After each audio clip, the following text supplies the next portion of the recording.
Olá, gente! Tudo bem? Mais um podcast, mais um episódio da temporada 2026. Eu acho que eu não vou nem tanto apresentar, deixa eu chamar o nosso convidado, que é mais do que especial hoje. Queria dar alguns recados para vocês. Curtam, compartilham, tá? Agora eu estou colocando direto a live nas redes sociais para todo mundo dar uma conferida melhor. Eu estou vendo que tem mais um approach de todos vocês muito mais significativo e também nos comentários. Então, olha na descrição do vídeo, curte, compartilha, que a gente vai trocando esse feedback, até também de dicas de convidados que vocês também sugerem aqui para o canal, enfim. Tem lá nas redes sociais, TikTok, Instagram e aqui também, no YouTube. Gente, sem mais delongas, esse cara, porra, espetacular. Eu tenho, assim, uma grande, para mim, uma grande felicidade, né, de ter conhecido, de ter compartilhado momentos musicais e tá hoje aqui trocando essa ideia, com o Elias. Então, acho que, sem mais delongas, seja bem-vindo, Elias Coutinho, grande saxofonista espetacular, ser humano espetacular, professor espetacular. Cara, não tem mais o que te falar, hein, cara? Porra, que saudade de ti, bicho. Recíproco, meu querido, recíproco. Abner, primeiramente, obrigado pelo convite, tá? É uma honra estar aqui com você no seu podcast. E também aquelas coisas que acontecem na nossa vida, né? Conheci você, eu não lembro o ano, mas eu lembro que foi no 30º Festival de Festival de Verão em Brasília, né? Se não me engano é isso, o Civebra. E mesmo sendo ali um período de um mês, mais ou menos, que a gente conviveu, eu lembro na época, né? Mas foi algo assim que a gente acabou levando para a vida aí. Você é um daqueles amigos que eu passo um tempo sem ver, mas quando vê parece que foi ontem, assim. Então, é um prazer enorme estar aqui com você. Obrigado e parabéns pelo projeto, tá? Parabéns por tudo que você tem feito e também é formidável ver toda essa trajetória. Que legal, cara. Pô, Elias, cara, eu vejo que tu não mudou nada, hein, cara? É a mesma fisionomia, a mesma cara. E sempre quando eu te vejo, até nos vídeos, o mesmo entusiasmo com a música e vejo que o quão a música tão longe está te levando. Acho que vai te levar muito mais, com certeza.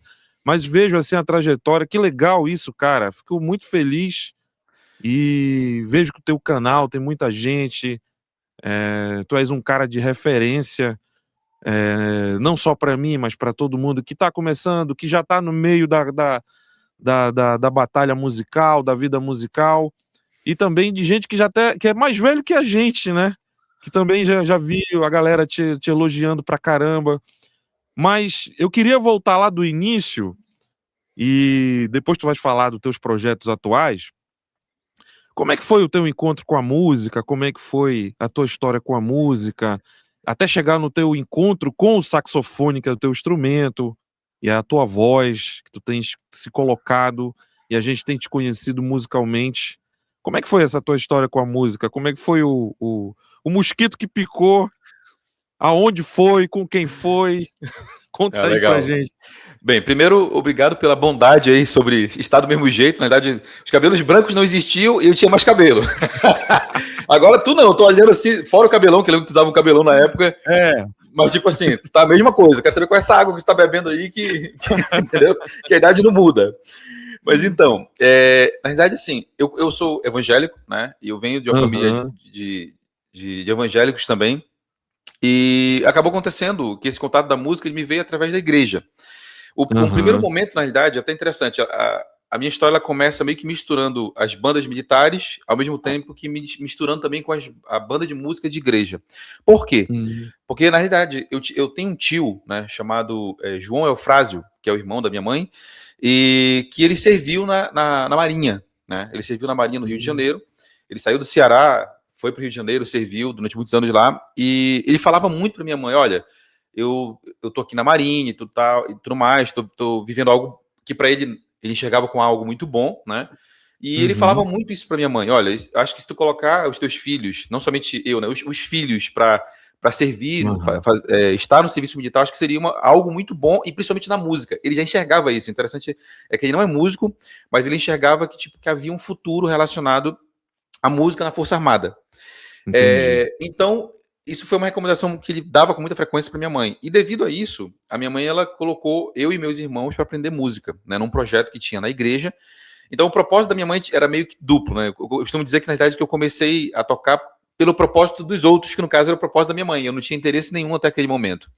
Olha então, ela me colocou para aprender a tocar um instrumento, e ela queria, né, ela ouvindo o irmão dela nesse aspecto, e ao mesmo tempo tinha uma banda de música na minha igreja. Né?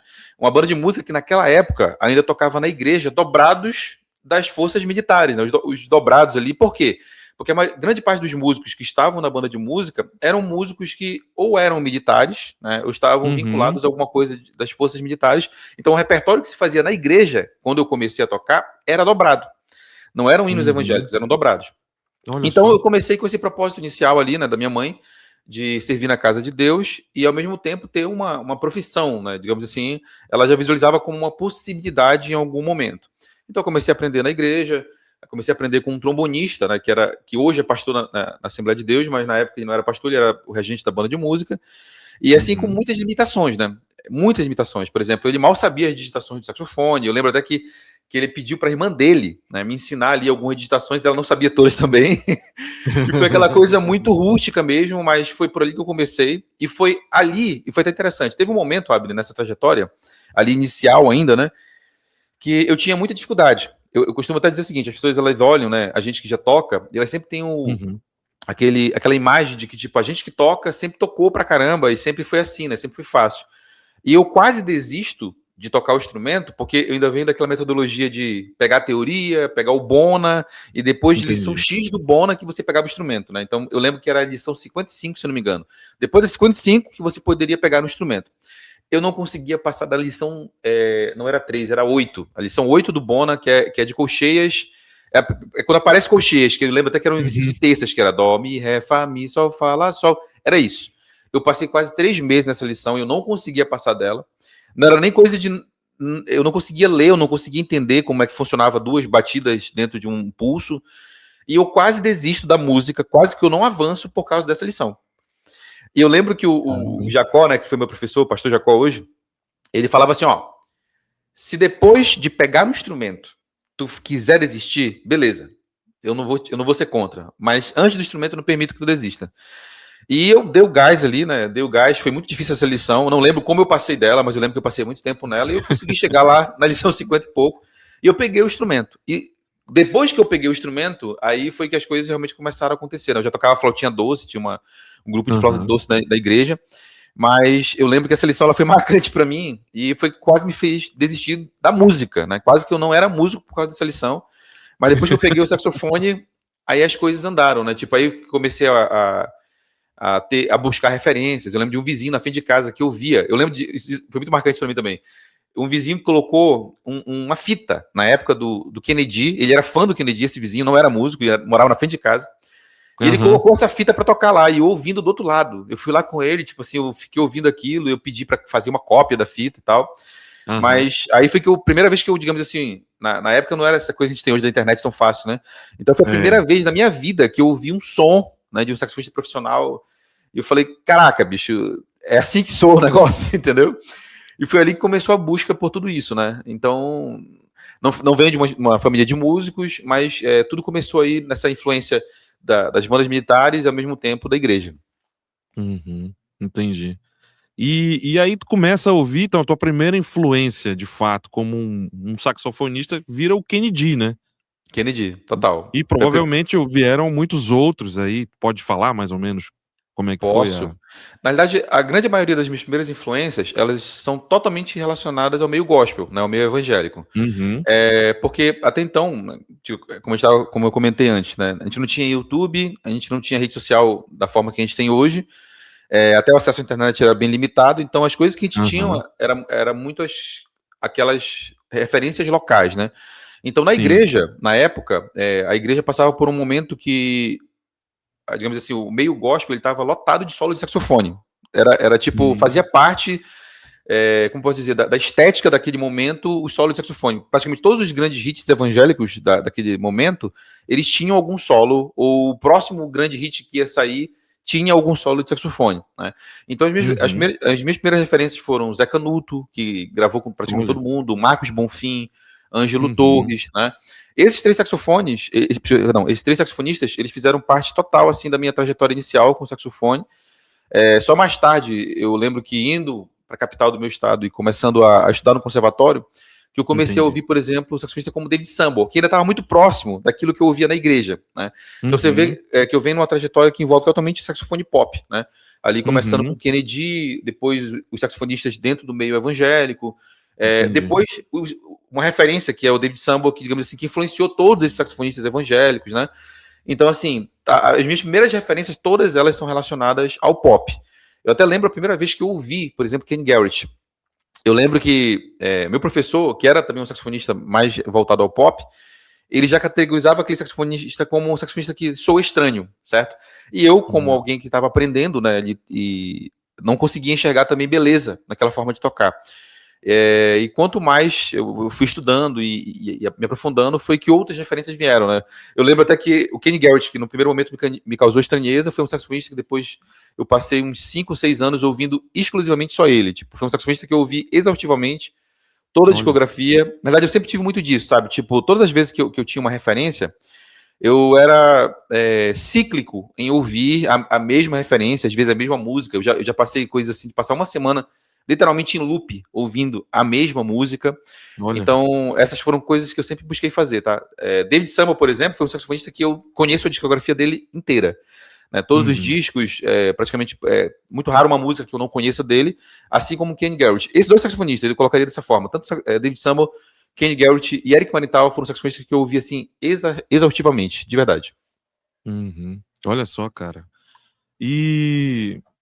Eu lembro que tu falaste que, para mim, tu tens uma formação acadêmica, no caso. Tenho.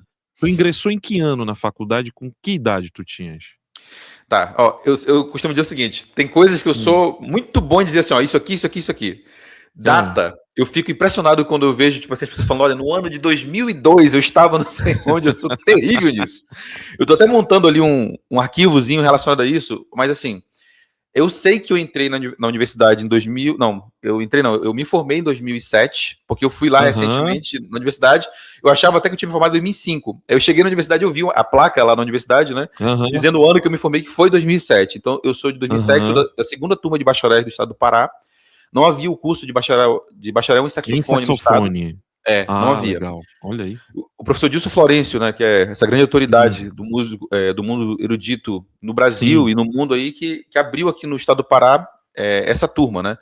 Então eu sou da segunda turma de bacharéis, da primeira turma é o Tiago Levi e o Alexandre Pinheiro, que são que se formaram nessa turma, e na segunda turma está eu e Arley Bichara, né? Que somos da segunda turma, que somos de 2007.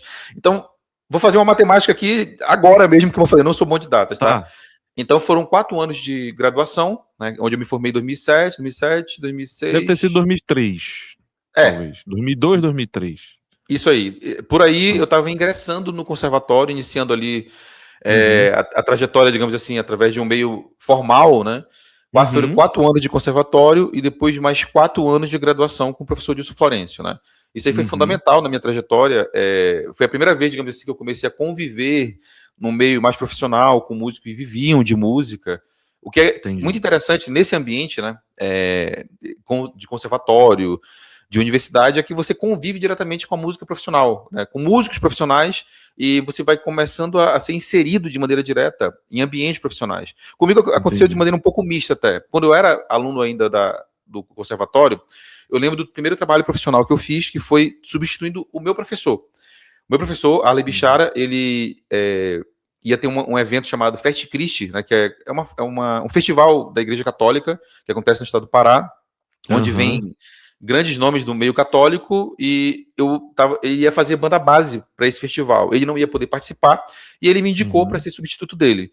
Foi o primeiro trabalho profissional que eu fiz na minha vida, sendo remunerado, enfim, num palco, com artistas.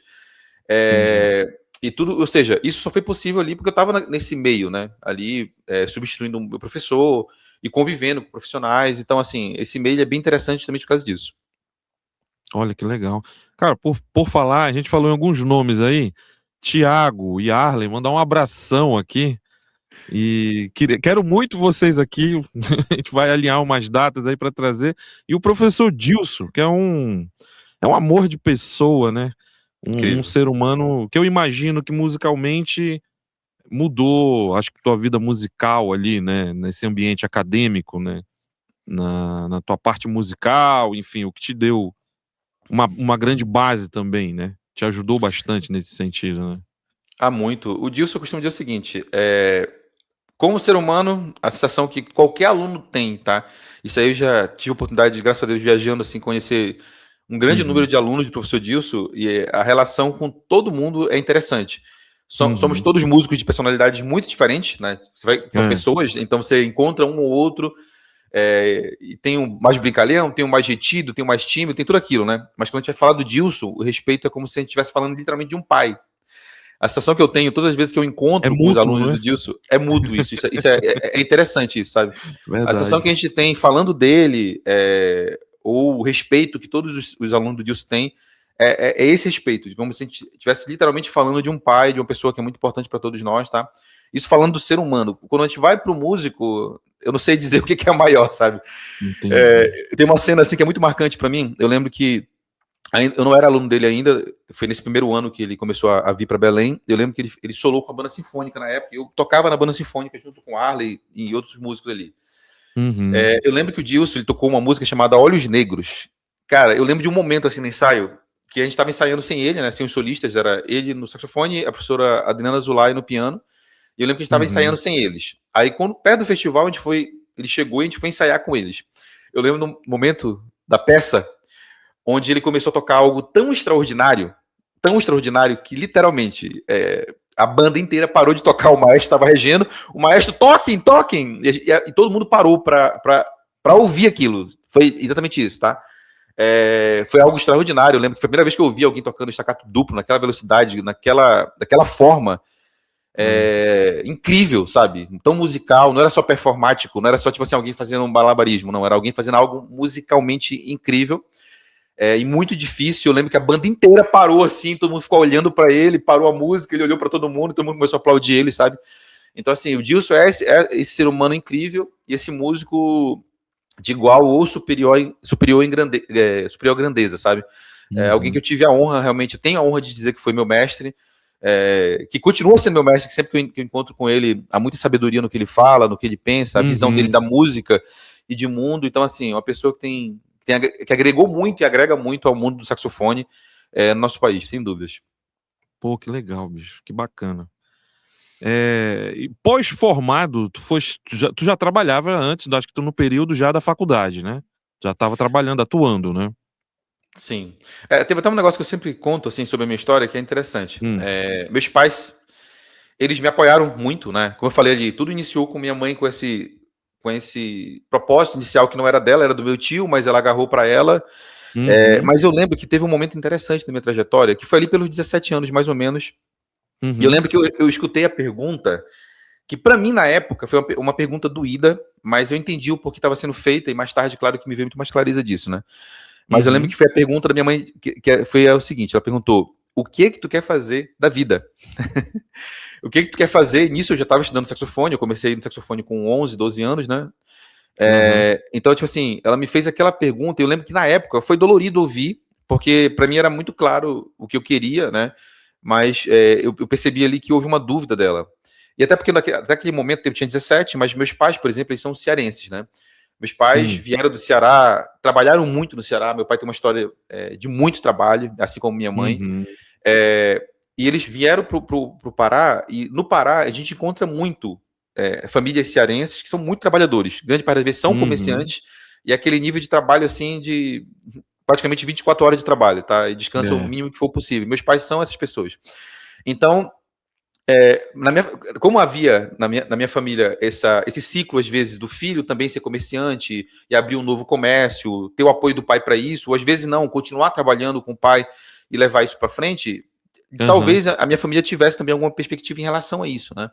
Então ela veio me Entendi. perguntar isso, eu lembro que foi dolorido ouvir, mas eu entendi, e eu falei para minha mãe que eu queria ser músico, né? Com 17 para 18 eu estava indo para a faculdade na época, ou seja, já tinha entrado no conservatório. Eu já tinha feito alguns trabalhos, poucos trabalhos, ganhando pouco na época, mas já ganhando dinheiro. E eu falei para minha mãe que eu queria aquilo. E eu lembro que um pouco depois disso, foi interessante, sabe? Um ano depois, tá? Uhum. Eles me sustentavam, né? E eu lembro que o comércio dos meus pais, ele faliu. Ele veio à Putz. falência, tipo assim, um ano depois. E eu lembro como se fosse hoje a minha mãe falando assim, ela falando, ó, Elias, a partir da semana que vem, nós não temos mais como te mandar para Belém. Eu morava no interior, uma cidade que fica 1 hora de Belém, da capital, Sim. e eu tinha que pegar ônibus, tinha todo um custo, né? Às vezes eu saía de manhã para Belém, aí tinha Qual era a transporte. cidade que tu Eu nasceste morava em lá? Santa Isabel do Pará. Eu Ah, nasci em Santa Ananindeua, Isabel. eu nasci em Aham. Ananindeua, que foi uma cidade que eu morei depois de casado, que é tipo Uhum. região metropolitana de Belém, encostada a Belém, mas Uhum. Santa Isabel fica também na região metropolitana, mas mais afastado, tá? Hum. Então, tipo, eu tinha que pegar um ônibus, tinha que passar o dia inteiro na capital ali com alimentação, Uhum. né, lanches, enfim, não era barato, era caro. É. A escola era federal, né, o conservatório ele era vinculado à universidade, mas tem o custo de passar o dia numa capital. E eu lembro como se fosse hoje, né? Ela falou sobre essa questão de não poder mais bancar as minhas idas. E, como eu falei, eu sou cristão, né? A única coisa que eu fiz foi assim: eu orei para Deus e falei, olha, Entendi. eu vou fazer a minha parte, que é aquilo que eu acredito que eu tenho que fazer, que é estudar o meu instrumento o máximo que eu puder. E eu creio que o que não está sob meu controle está no teu controle, né?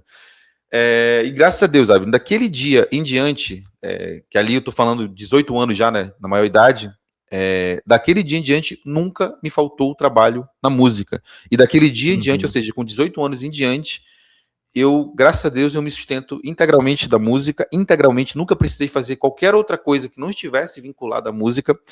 Então, foi ali que começou, né? Já com 18 anos eu comecei a literalmente viver de música. Então, na graduação, eu lembro até que terminar a graduação foi muito difícil por causa disso. Porque com 18 anos, eu já estava literalmente sustentando as minhas viagens para Belém. Mais tarde, eu Olha comprei um só. carro, ainda na graduação, tipo assim, com dinheiro de apresentações. Então, cada vez mais eu precisava tocar e eu estava fazendo a graduação que era à noite. Então, eu tinha que, às vezes, eu lembro de. Lá tinha uma métrica de corte que era assim: você não podia ter 3 faltas seguidas, senão você era automaticamente reprovado naquela matéria. E eu lembro que em vários momentos eu tive que optar por estar contando, fazendo essa contagem, sabe? Tipo assim, opa, já faltei 2 vezes, porque eu fui tocar em algum lugar. Nunca era por preguiça ou algo assim, sempre que eu estava indo tocar em algum Uhum. lugar.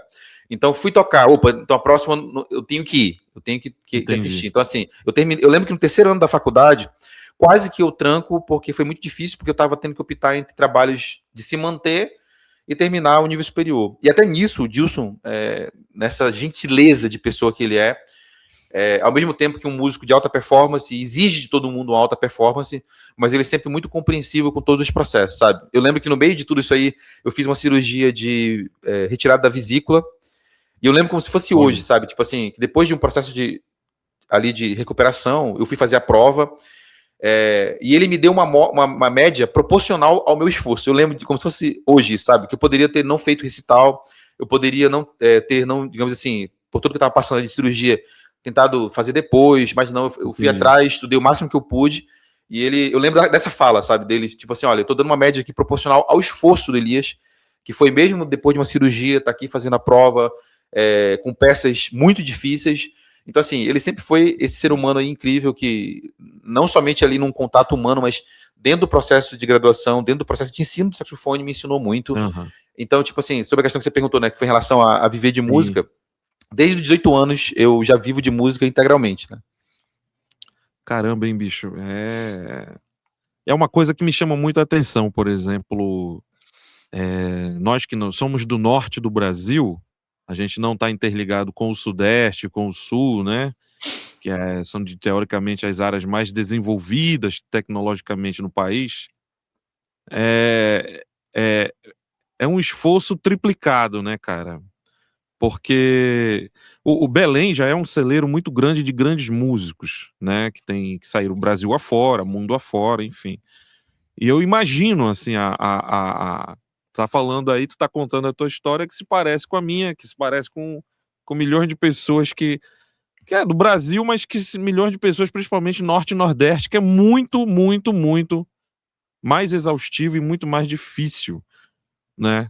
Dá até pra gente dizer que foi de fato a tua vida foi uma profissão todo tempo de fé, né, bicho? Todo tempo de confiar em Deus, vou fazer o meu aqui, mas que não é fácil isso, né, cara?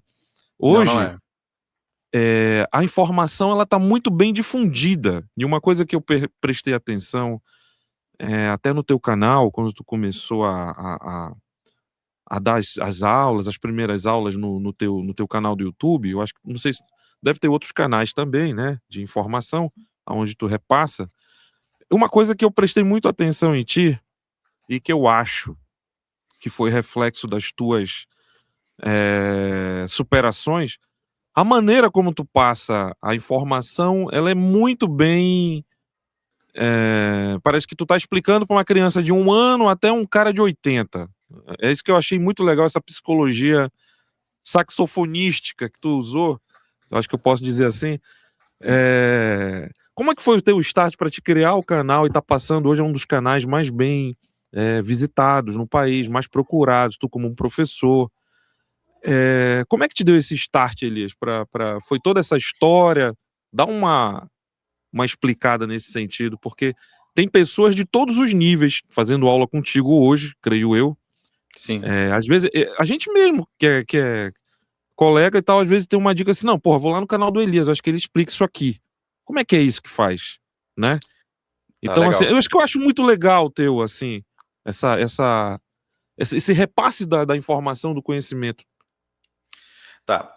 Nesse período ali, né? É até interessante um paralelo a ser feito, que a gente se conheceu, por exemplo, nesse período de conservatório. Nos 4 anos ali que eu estava no conservatório, que eu comecei, acho que 12, 13, 14, não, 14, 15, 16, 17. Acho que eu comecei no conservatório com 14 anos. Aí foi 14, 15, 16, 17, 18 anos eu entrei na faculdade, né? No nível superior. Eu acho que a gente se conheceu quando eu tinha, eu acho que era os 15 anos, nessa faixa eu era adolescente ainda. E quando eu vou para Brasília, né? Ali não lembro se foi a primeira ou a segunda viagem fora do estado que eu fiz para ter acesso à informação, não lembro, porque eu fui para Tatuí também, e lá eu vi, por exemplo, Vinícius Dorim, vi Jean-Charles Richard, tive a oportunidade de ver grandes músicos. Já tinha assim. ido, eu acho que tu já tinha, foi tu que comentou comigo de Tatuí, depois eu fui lá, porque tu tinha comentado, tu e o Thiago. Então eu foi já isso. acredito, como eu te falei, eu sou terrível de data, se você me disse isso, é isso. Então, olha só, então, foi a primeira... e aí tem um negócio interessante, porque em Tatuí eu vi grandes músicos, né? Tive a oportunidade de ver ainda em vida o Vinícius Dorim, por exemplo, foi algo muito marcante para mim, vê-lo ali, né? Tem muita gente que hoje eu conheço que conviveu com ele e fala as histórias dele. Eu tive a oportunidade de ver ele uma única vez ao vivo, que foi naquele momento.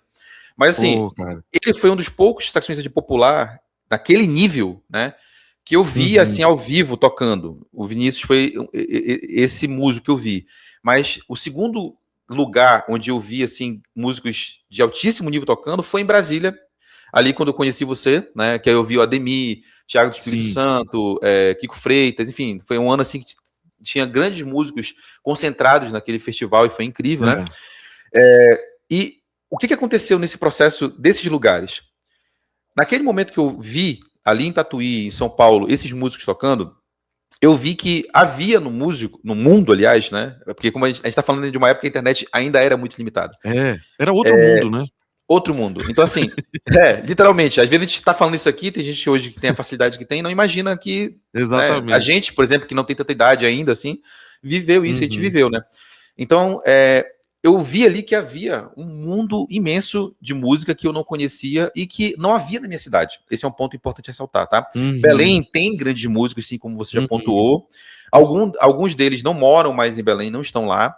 Então eu só ouvi histórias também, né? Tipo Paulo Levi, que eu acho que já passou por aqui, que você comentou, certo? Já, Então, por É exemplo, verdade. O Paulo Levi é um nome que é muito importante para mim também, que todas as vezes que ia a Uhum. Belém, eu colava no Levi, sabe aquele filme do Arturo Sandoval ali, do Arturo com o Dizzy? Era eu com o Levi, entendeu? Tipo assim, eu era motorista do Levi, o Levi foi para minha Entendi. casa, tipo, ficou pagamento da aula, tipo uma tigela de açaí, Olha saca? aí, velho. Não Uma deixa o figuraça, copo, né? não deixa o copo de açaí ficar vazio. Ele tava lá com o copo só enchendo e perguntando para ele, sabe? Então, assim, essas pessoas, né, eu vi assim esporadicamente. Eu tenho uma grande referência também no meu estado, que é o Esdras de Uhum. Souza, né, grande saxofonista, que foi Sim. muito importante na minha trajetória. Então, assim, eu Uhum. tinha esses nomes que eu via, mas havia todo um universo de música que não havia em Belém naquele momento, tá? Uhum. Digamos assim, naquele momento histórico, não havia, na capital Belém não havia. Então, Verdade. tipo, foi aí que eu comecei a ver que eu precisava ir atrás e eu enxergava, né, que eu precisava ir para outros lugares para poder ter acesso à informação. Só que aconteceu, por N motivos, né, como eu citei anteriormente, eu tive aquele momento ali onde meus pais falaram, olha, não tem mais como te manter daqui a uma semana. E eu mesmo estava me mantendo. Então, nesse se Uhum. manter, trabalhar, estudar, e eu sempre estudei muito, é, eu não conseguia ver uma forma de morar em outro lugar. Por exemplo, morar em São Paulo era algo que eu tinha interesse para isso, sabe? Para ter acesso a outras pessoas. Eu acho que em qualquer lugar do Brasil, a gente sempre tem aquela sensação que em São Paulo estão todas as respostas, né? É. Então, de São Paulo, Rio. Então, eu tinha aquilo, de repente eu quero morar naquele lugar, eu quero conhecer sobre aquilo. Só que era inviável, tá?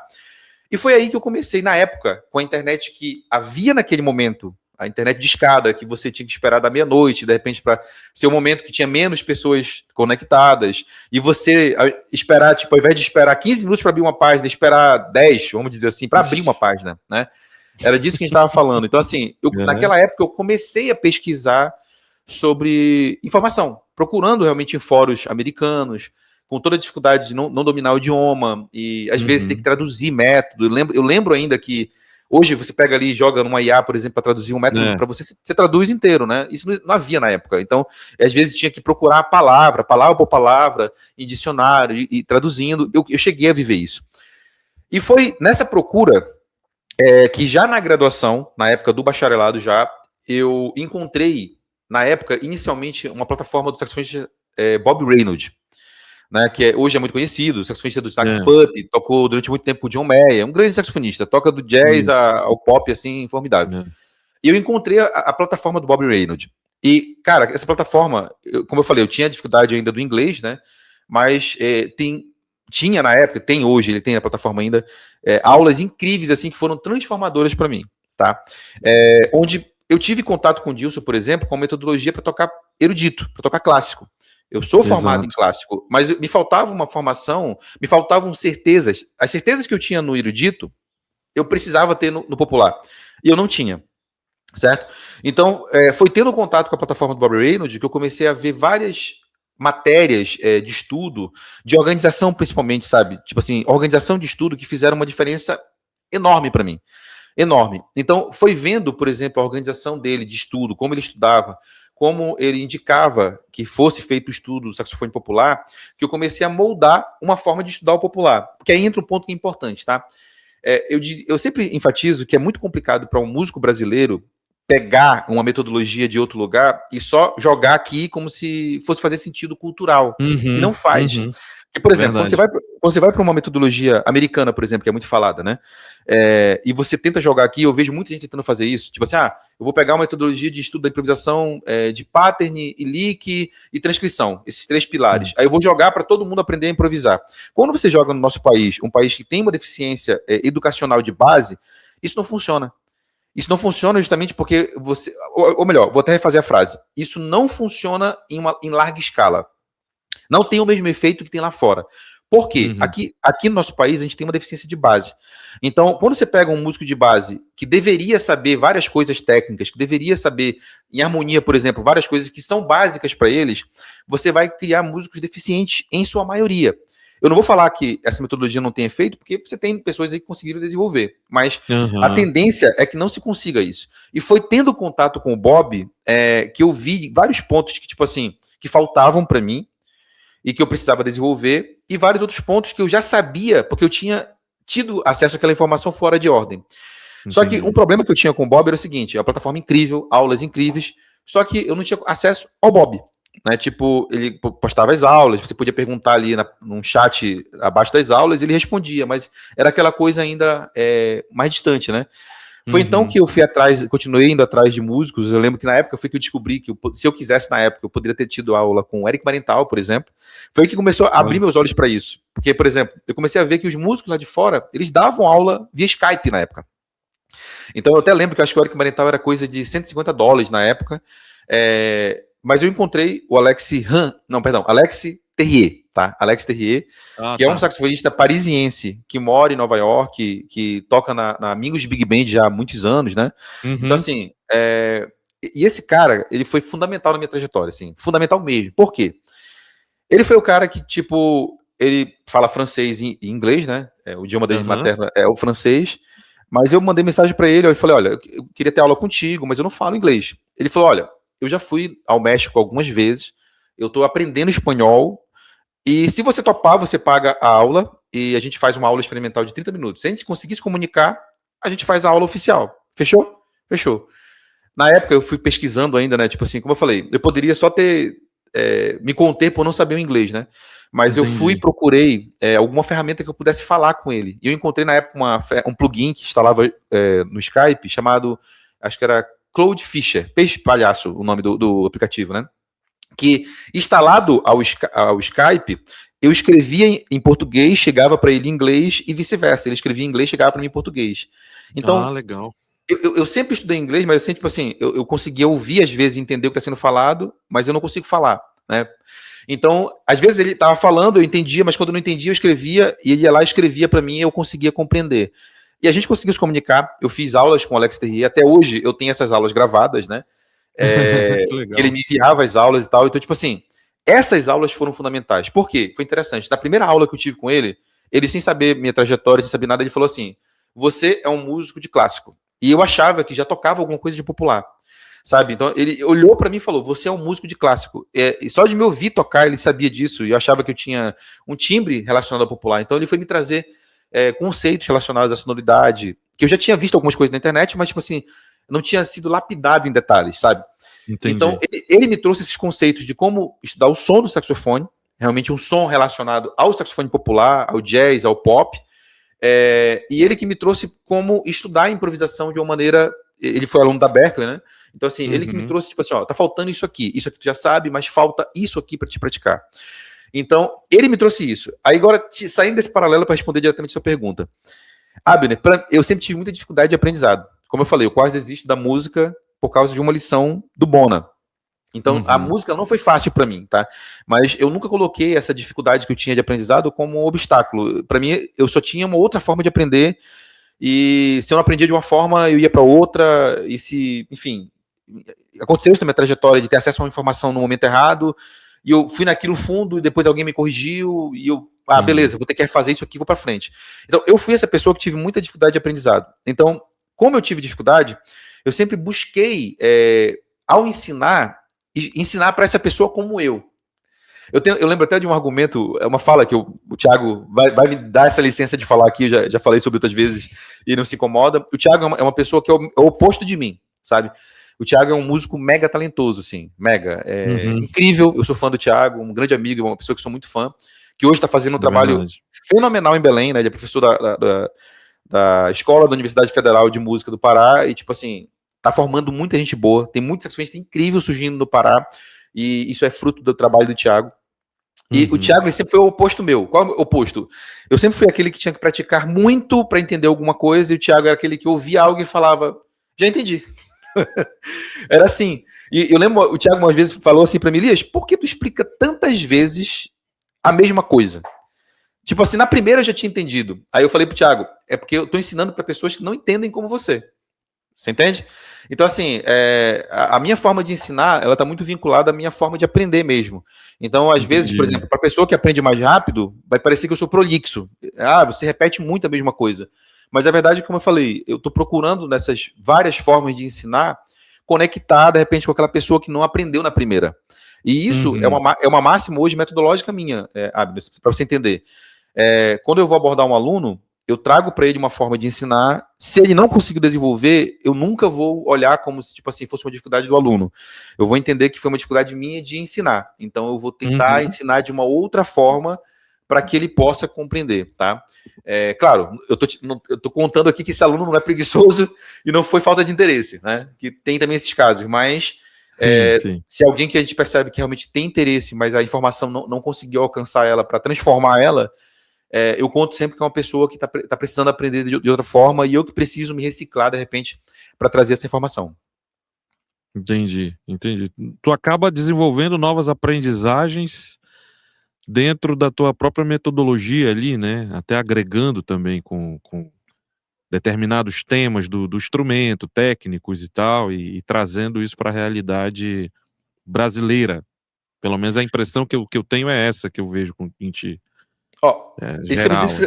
Em cima disso que você falou, vou fazer até um paralelo com uma técnica que eu ensino no YouTube, que foi o primeiro vídeo em português ensinando sobre essa técnica que é o Slap Tongue.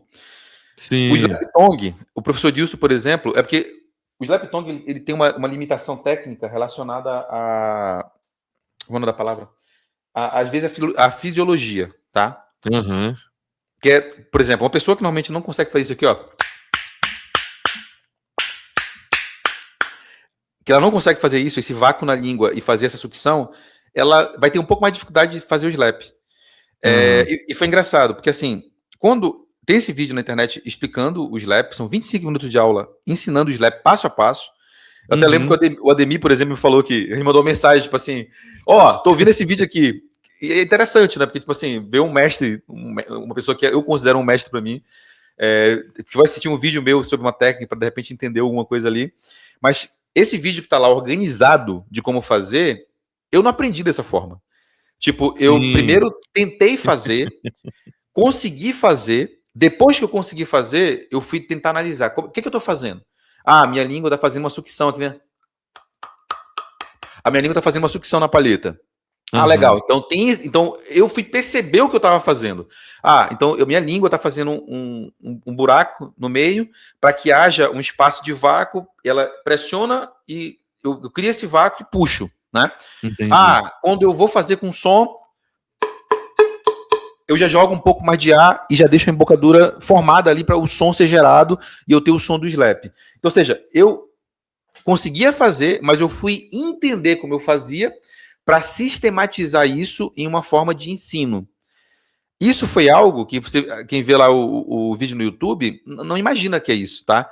E eu sempre procurei fazer isso, tipo assim, quando eu ia levar uma informação para a internet, eu sempre tinha o cuidado de, tipo assim, de ensinar algo que eu tinha certeza que era daquela forma que era feita.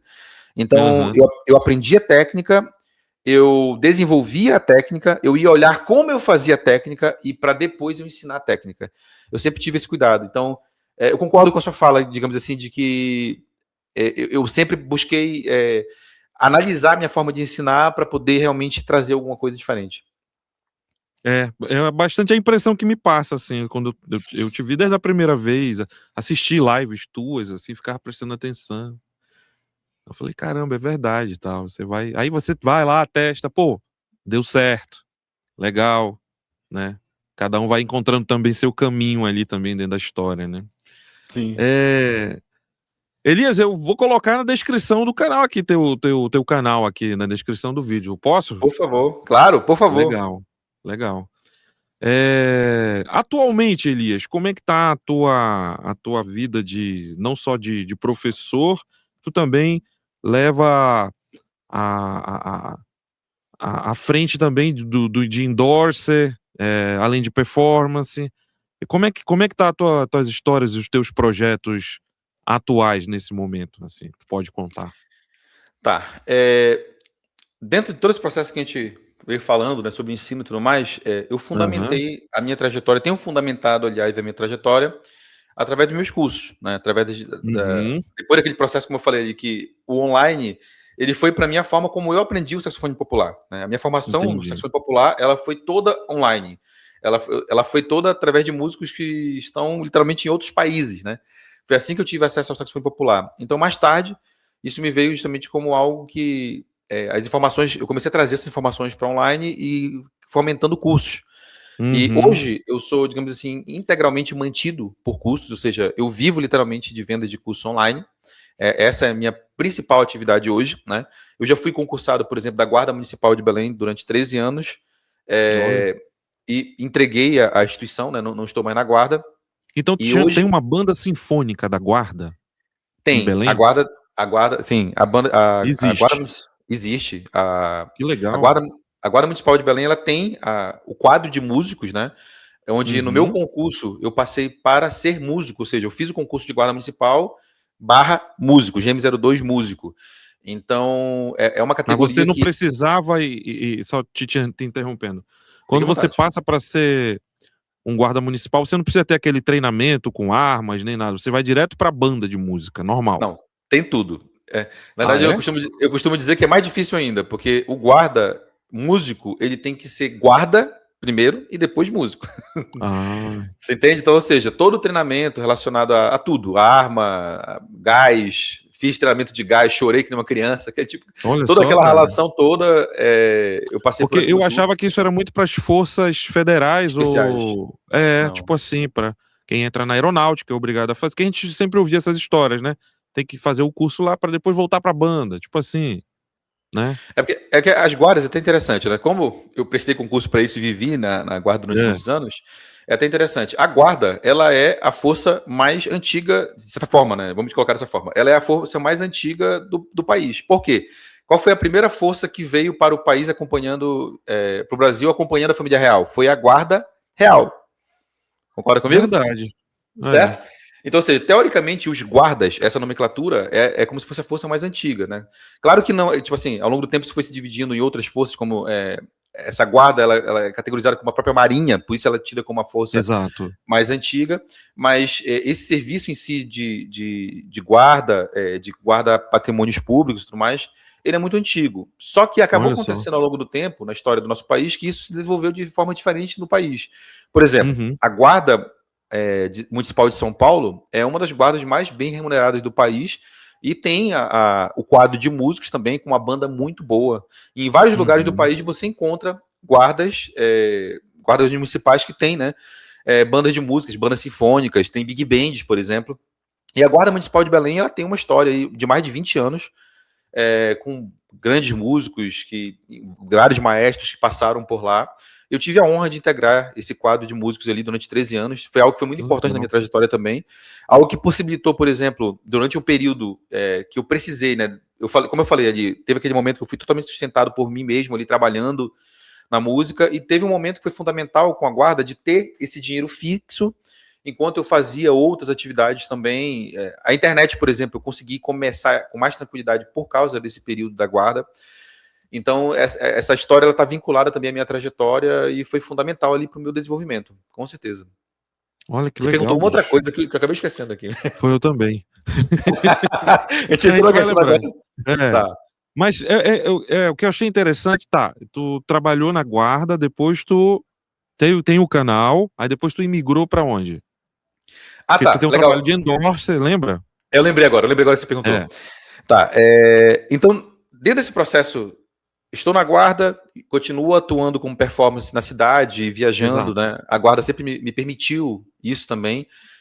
Eu estava na guarda e eu consegui continuar fazendo viagens, enfim, foi um período muito bom também para mim. E dentro desse trabalho da internet, eu comecei a ter visibilidade, né? As pessoas até me perguntam às vezes com frequência, né? Tipo, Elias, como é que faz para ser endosse e tal, tudo mais. Eu costumo dizer o seguinte: o que qualquer marca quer algum tipo de coisa que está vinculada ao seu nome, seja a sua visibilidade, seu alcance, seja está vinculado ao nível que você tem.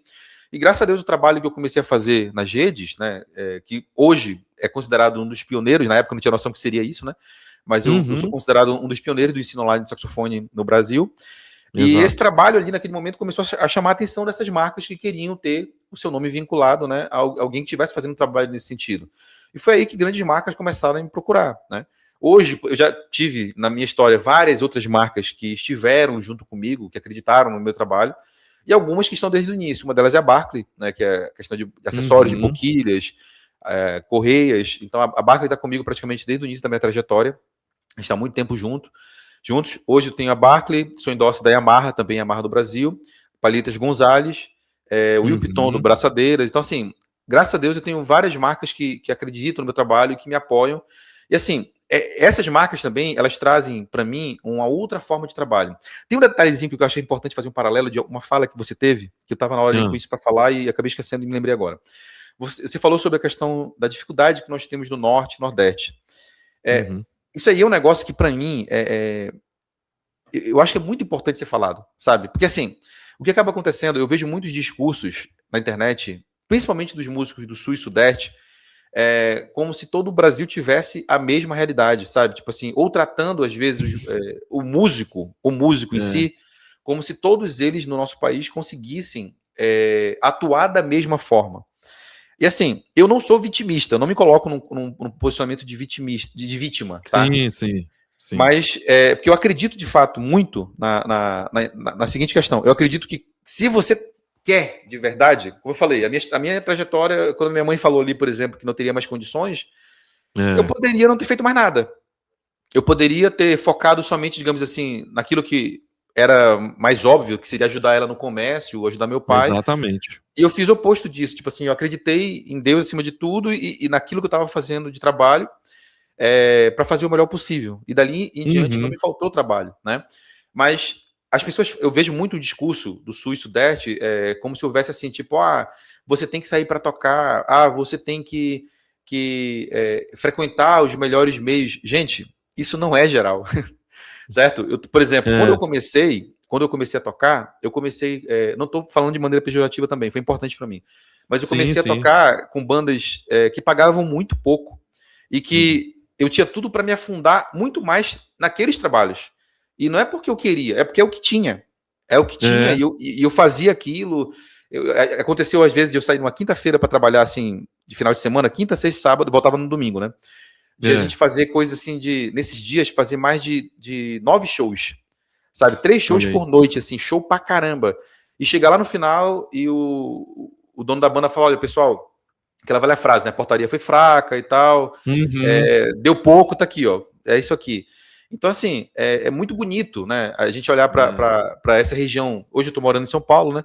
Mas é muito bonito as pessoas. Eu vejo esse discurso assim, muito. Você tem que andar com os melhores produtores, com não sei o quê, não sei o quê, não sei o quê. Gente, essa não é a realidade geral do nosso país, tá? Nunca foi. E até eu vejo um negócio interessante. Eu vejo um ataque a algo que foi a forma pelo qual eu fui descoberto. Eu não tenho como dizer que haveria Elias Coutinho se não houvesse internet. Eu não tenho como falar isso. Pode ser a história de outras pessoas, mas não é a minha.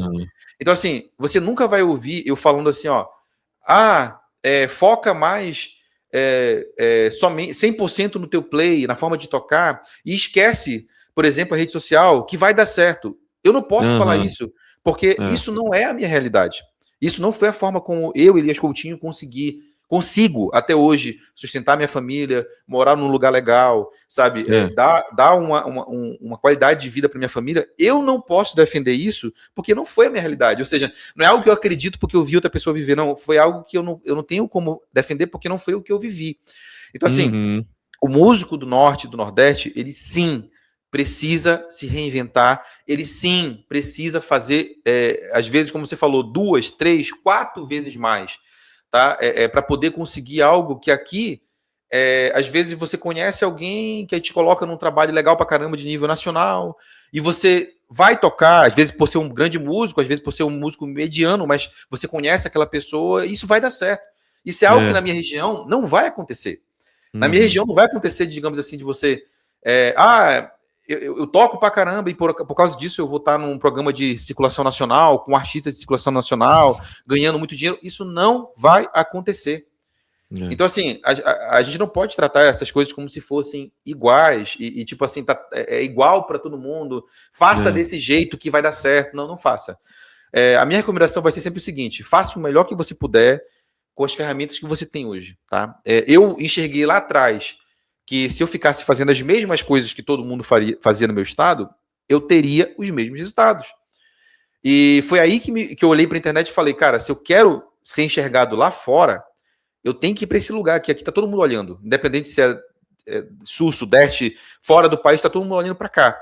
Então, eu olhei que a internet era esse lugar e foi assim que eu fui para ela. Então, as marcas que você citou, né, por exemplo, elas me vieram por causa disso, né, essa visibilidade.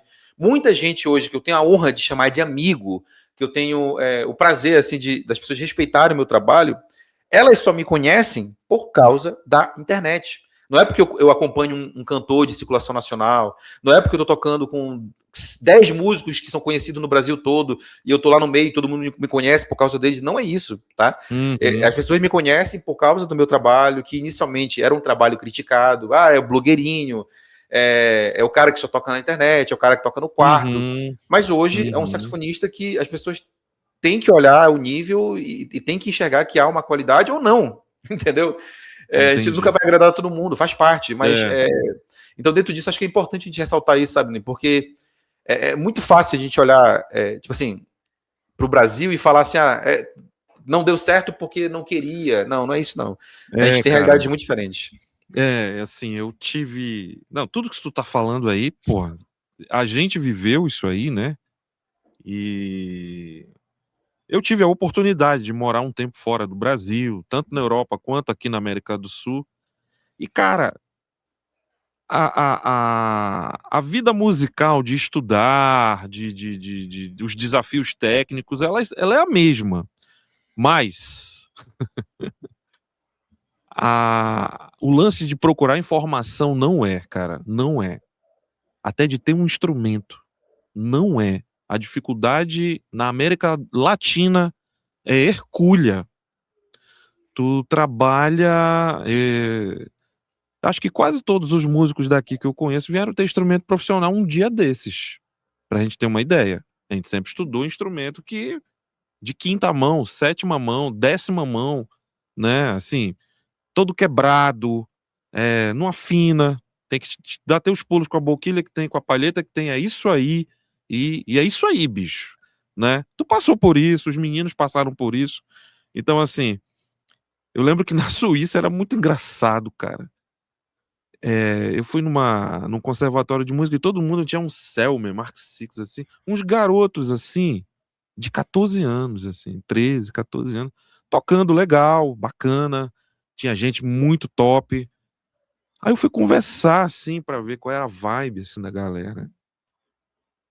O pai deu o instrumento, não, é o meu presente de aniversário, não sei o quê. Cara, isso aconteceu, assim. Acho que nem comigo, nem contigo, porque é impossível. O imposto que vem para um instrumento desse profissional chegar no Brasil já é absurdo. O salário de um trabalhador médio nunca vai ser um trabalhador médio lá na Suíça. Não é. E a realidade é totalmente, assim, outra vibe. Então, assim, cara, por isso que eu tava te falando, acho que alguém disse isso numa frase, que o músico brasileiro tem uma profissão muito de fé, né? O teu trabalho para te chegar onde tu tá chegando, a herculeidade, o esforço, ele é muito tremendo, cara, que talvez se tu nascesse numa Dinamarca da vida, numa Finlândia, que eu tenho amigos lá, que, por exemplo, o governo da Finlândia oferece... você quer... O cara diz assim, eu quero gravar um disco, eu vou lá na prefeitura, na comuna da cidade tal, da onde eu sou, e apresenta um projeto. O governo olha assim, pô, vamos gravar, né? Banca tudo, não sei o quê, até o stream, eles bancam tudo, não sei o quê. Cara, isso no Brasil é impossível, assim. Claro que a gente luta contra isso, né? Porque o Brasil é um país rico, mas é um país cheio de diferenças. E eu lembro, acho que tu deve também ter visto, outro dia eu tava falando no maestro Carlos Galvão, que é o irmão do Sérgio Galvão, que foi professor também da gente lá. Sim. Cara, eu cansei de ver ele dava grana pros caras voltarem, porque os caras vinham do Piauí, às vezes, de ônibus, e não tinha como voltar, cara. Vinha do Mato Grosso, que era até do lado ali, não tinha como voltar às vezes, ou não tinha o que comer e tal. Aí se arrumava ali com a galera, tinha dormitório, tinha mas às vezes chegava músico doente. Na viagem o cara adoecia com a comida da viagem, né? Então assim, cara, eu acho muito importante, eu te vejo isso como uma referência nesse ponto, Elias. Porque eu sei a gente sabe o que cada um passou para ter um instrumento, para aprender a tocar, para ter uma informação X ou Y. E eu acho que isso é importante a gente ser falado para as pessoas aqui verem isso, né? E saberem que a gente pegou aquele fim daquela era que a gente tirava solo com a fitinha, ou com vinil, ou era uma luta para comprar um CD. Aposto que em Belém também era muito caro comprar um CD de jazz, por exemplo. Não Ou era um nem CD de caro. um grande músico. Era muito caro aqui. Não era nem caro, não tinha. Olha aí. Quando chegava, era um absurdo. Então, assim, cara, é muito interessante ver essa tua trajetória. E hoje tu és um cara que superou, né, cara? Eu acho muito legal isso aí. Superou muitas coisas, né? Aprendeu a passar por cima, mas de maneira muito digna, né? Muito, muito, muito fidedigna ao que tu pratica, né? E até jogando pro teu dia a dia. Tu consegue estudar ainda saxofone todo dia, além de ter uma rotina de ser professor? Como é que tu equilibra a tua vida? Tem que tocar, viaja pra tocar, tem evento, não sei o quê. Consegue equilibrar assim? Porque na minha impressão, eu te vejo como, parece que tu tem um pote, um vaso de coisas que tem pedras grandes, pedras pequenas. Não, dá pra colocar ainda um pouco de areia aqui, não sei o quê. Então parece que o teu tempo é todo tempo cronometrado, a tua vida? Como é que é o teu cronograma? Tá, excelente pergunta. Eu costumo dizer o seguinte, na verdade, eu prefiro muito mais a rotina que eu tenho hoje do que a rotina que eu já tive no passado para estudar, tá? Aí eu sei que as pessoas vão olhar de maneira geral e vão falar assim, mas foi a do passado que te fez chegar hoje. Eu concordo. Só que o que acaba acontecendo eu tive que errar muito para acertar. E em vários momentos da minha trajetória, eu poderia citar coisas assim que literalmente eu aprendi, eu tive como uma máxima, porque era alguém que era importante para mim, me ensinou, mas cheguei lá na frente para descobrir que aquilo estava certo, mas não era o momento certo. Então eu tive que literalmente olhar, tipo, vou te dar um exemplo. Eu tive um professor que me falava assim, ó, Elias, harmonicamente falando, você pode tudo. Quando improvisar, você pode fazer tudo. Aí eu tive que ir para os trabalhos, tocar esse tudo, a banda parar e falar, tá errado essa nota aí, cara. Tá improvisando errado. Nessa escala de acorde, só um exemplo. Aí ter outro professor que eu fui atrás e foi me explicar, não, olha, isso aqui é por causa disso, nessa estética tem que ter isso aqui. Então, assim, dentro desse processo, né, de rotina, eu acabo enxergando que hoje, o que eu tenho? Hoje eu tenho uma prática totalmente focada em resoluções de problema. Né? E no passado, não. Eu passava muito tempo praticando algo para tentar acertar e era estressante, às vezes era muito tempo e não era tão produtivo. Hoje eu consigo, com pouco tempo, tá, ser muito mais produtivo, ser muito mais assertivo e vinculado a algo que eu ensino hoje, Abner. Que é o seguinte, eu ensino muito hoje para os meus alunos, a minha metodologia é pautada nisso, de que você tem que praticar com a sua prática, ela tem que estar vinculada ao seu propósito, certo? Por exemplo, hoje tem várias coisas dentro da música que não são meu propósito. Mesmo sendo um profissional, há várias áreas dentro da música que não estão vinculadas a quem eu quero ser como músico ou o que eu quero fazer. Sim. Só que, dependendo do que a pessoa quer, ela precisa rever isso. Só um exemplo.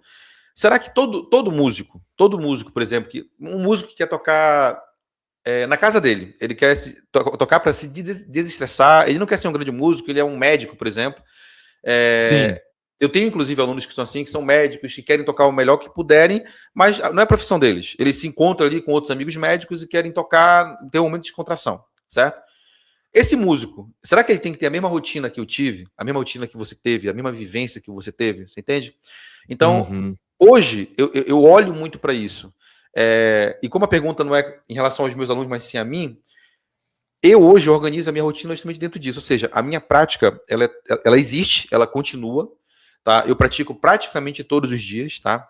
Depois que eu me mudei para cá, que eu ainda tive que passar por um período de adaptação, é a primeira vez que eu moro em apartamento, né? Sempre morei em casas. Então, é um desafio, é um desafio, tipo assim, ontem mesmo eu respondi uma pergunta no Instagram sobre isso, sabe? Onde eu sempre fui muito incomodado em incomodar. Sempre fui muito incomodado com isso, tá? Então, eu não sou daqueles que chega num apartamento, por exemplo, vou tocar aqui forte, todo mundo tem que me aceitar porque eu toco. Não sou assim. Então, nos primeiros dias eu tocava muito baixinho, evitava dias na semana para tocar, muito baixinho mesmo. Aí vizinhos já foram me encontrando assim, nos corredores. Ah, vizinho, você toca? Nossa, que legal. Eu já, ó, se tiver incomodando, por favor, me avise. Não, não tá incomodando, pelo contrário, pode tocar mais. Aí eu já começo a tocar mais. Essa semana agora, foi uma semana, as 2 últimas semanas, em quase 3 meses aqui, foram as primeiras semanas onde eu pratiquei todos os dias. Mas mesmo assim, praticando, tipo, quando não preciso tocar alguma coisa, tipo assim, que a prática envolva volume, eu toco muito baixinho para não incomodar. Se é alguma coisa técnica, somente digitação, eu vou e pratico só a digitação, não fico soprando o instrumento. Ou seja, eu sou hoje muito objetivo na minha prática, tá? Então eu continuo tendo prática, continuo estudando. Eu me considero uma pessoa muito organizada. Eu tenho uma dificuldade em algumas coisas que me travam às vezes. Eu não vou dizer que são pessoas, elas escutam e acham assim que tá tudo certo, não. Eu tenho dificuldade em algumas coisas que exigem, às vezes, um esforço maior meu. Às vezes eu dou uma travada, sabe? Mas são coisas que eu tenho tentado administrar. Eu me considero uma pessoa organizada. A mudança para cá ainda é algo que... Mudança é mudança, né? Como eu costumo dizer. Eu me mudei várias vezes dentro do Pará, né? Ali em Belém e tal. Me mudei várias vezes. Mas se mudar de estado, é outra coisa. É outra história, muda muito. É muito complexo. Então, assim, ainda estou em processo de adaptação. Tu estás aí há quanto tempo, rapidinho? Vou fazer 3 meses. Acho que amanhã, peraí. Nossa, amanhã faz 3 meses. Não, é muito recente, bicho. Amanhã faz 3 meses, justamente. Então, assim, tá sendo um processo ainda de ajuste, mas, no geral, eu me considero uma pessoa organizada, tá? Claro, eu acho que toda pessoa que se exige um pouco mais, ela sempre vai ter uma exigência, tipo assim, de achar que nunca tá bom, tá? Eu sou essa pessoa. Mas eu aprendi também a olhar, tipo, não, em relação a outras pessoas, eu sou organizado, eu consigo fazer várias atividades, e eu faço várias atividades, sabe? Né? Eu costumo até dizer o seguinte, as pessoas elas olham pro Elias saxofonista, mas existem muitos outros Elias de background que não é aquilo que eu administro, não é aquilo que eu vendo de maneira geral, que também é o que eu estudo, né? Por exemplo, todas essas placas, tem umas plaquinhas aqui atrás, que não dá para ver muito bem, tão escuras, são placas de marketing, por exemplo, que é uma outra área que eu atuo também, e que envolve tudo isso que eu trabalho, né, na internet, e envolve o estar na internet há tanto tempo e continuar fazendo um trabalho. Então, eu me considero uma pessoa organizada que administra da melhor forma o máximo de coisas. Cara, são muitas configurações, né, para se dar conta, e não é fácil, cara. E família também, que é mais importante. Interessante. Elias, cara, a gente tá chegando no finalzinho. Pô, eu te aluguei muito, já? bicho, Não é olha. possível. Como... É o amigo chato, né? Que enche o saco, né? Mas, cara, muitas histórias, bicho, muitas histórias. Eu queria que tu deixasse aqui o que o Elias Coutinho, pessoa e músico, deixa de... Eu não gosto de dizer a palavra conselhos, assim, porque conselho não se dá, né? Mas, o que tu deixa pra gente de mensagem? Eu acho que essa é a palavra para quem tá começando e para quem tá entrando na vida profissional da música. Pode ser com saxofone, ou outro instrumento, enfim. E te agradecer pela disponibilidade de tempo, e que a gente tem que marcar aí um peixe assado com açaí qualquer dia, bicho. Quando eu for te visitar, não sei, algum lugar aí. A gente vai se encontrar uma hora. Vai dar certo, com certeza. Tá, sobre essa mensagem, eu diria o seguinte, algo que eu tenho até ensinado hoje, né? Já aconteceu várias vezes de eu ir dar workshops em outros estados e levar um workshop relacionado a propósito. Eu acho que cada vez mais as pessoas têm falado disso, mas é porque eu acho que não é clichê falar sobre isso, mas hoje acaba sendo uma necessidade, principalmente por causa do seguinte: hoje a gente vive, né, conectado o tempo inteiro com essa ferramenta que é uma faca de dois gumes, né? Que é a rede social, a internet, ou seja, ao mesmo tempo que ela nos traz essa proximidade, né? Eu tô aqui em São Paulo falando com você está lá em Manaus. Manaus não, perdão. Você está... Não, tô em Manaus agora. Manaus, perdão. É Manaus. Voltei pro Brasil tem 2 anos. Ah, maravilha. Então, assim, isso aqui é possível por causa dessa ferramenta, né? Se não fosse ela, não seria possível. Verdade. E o problema dela é aquilo. A gente acaba acordando e vivendo a vida de outras pessoas, sabe? O tempo inteiro mais interessado na vida de outras pessoas, o que vai acontecer, se deu certo, se não deu certo, do que às vezes se importando com a nossa vida e focado no que a gente quer. Então, o meu conselho seria: não viva o propósito de ninguém. viva o seu propósito e dentro disso, analise se você está vivendo cada dia da vida e se cada coisa que você está dedicando de tempo da sua vida, se está conectado a isso. Como eu falei, foi entender isso, foi entender exatamente, hoje eu enxergo isso, que foi entender exatamente o que eu queria para minha vida. Qual o propósito que eu queria nos dias da minha vida, foi o que fez eu construir a minha trajetória. Foi lá atrás entender, por exemplo, eu entrei numa graduação de bacharel em saxofone clássico. Eu estava lá sabendo que eu queria ser um músico de popular. Eu externei isso para o meu mentor e ele me ajudou. Então, ou seja, as pessoas hoje elas acabam vivendo de maneira muito fácil qualquer propósito ou vivem sem propósito. E às vezes a deficiência que as pessoas têm hoje de desenvolver em qualquer área, mas fazendo um paralelo com o saxofone, está vinculado a isso. Porque hoje, por exemplo, é muito fácil as pessoas imaginarem que o propósito de tocar saxofone é tocar uma escala, é tocar um método ou tocar um arpejo. As pessoas elas esquecem que elas estão aprendendo o saxofone para fazer música. Hoje, a minha maior dificuldade como educador não é ensinar uma técnica, é lembrar as pessoas de que as técnicas elas servem para a música.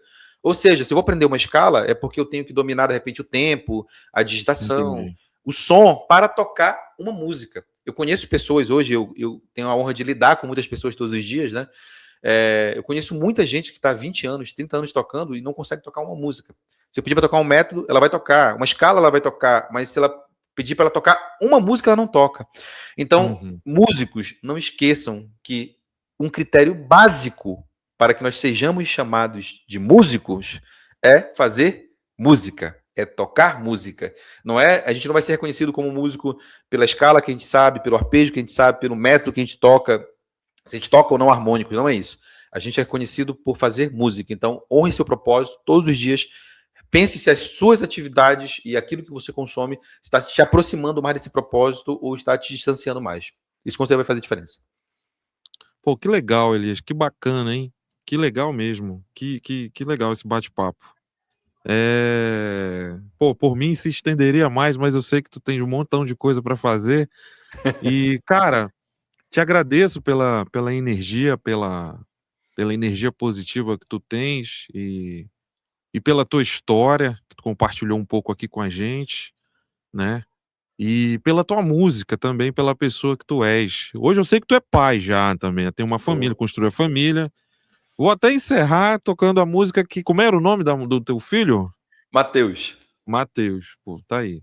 Vou encerrar colocando essa música. Fechou. Beleza. Cara, gente, conversei com essa figura maravilhosérrima, Elias Coutinho, um grande músico, professor, tá aí trabalhando, tem muita coisa, eu vou deixar aqui na descrição do vídeo, quem tiver interesse também em fazer aula de saxofone, procura o Elias, que o Elias está nas plataformas aí, Instagram, Facebook, YouTube, tá em todas as plataformas, vou colocar aqui, e troca essa ideia, faz esse bate-bola com ele, que com certeza tem muita coisa para trocar ideia, muita coisa para aprender, e a vida é isso, é esse eterno aprendizado. Elias, cara, deixa eu colocar aqui, que aí a gente vai sair em grande estilo aqui, o Elias tocando, o tema que ele compôs para o filho, Matheus. E a gente volta no próximo episódio, no próximo mês, com mais podcast Processos Criativos, porque é essa a grande... Gente, valeuzão. Abração no coração, irmão.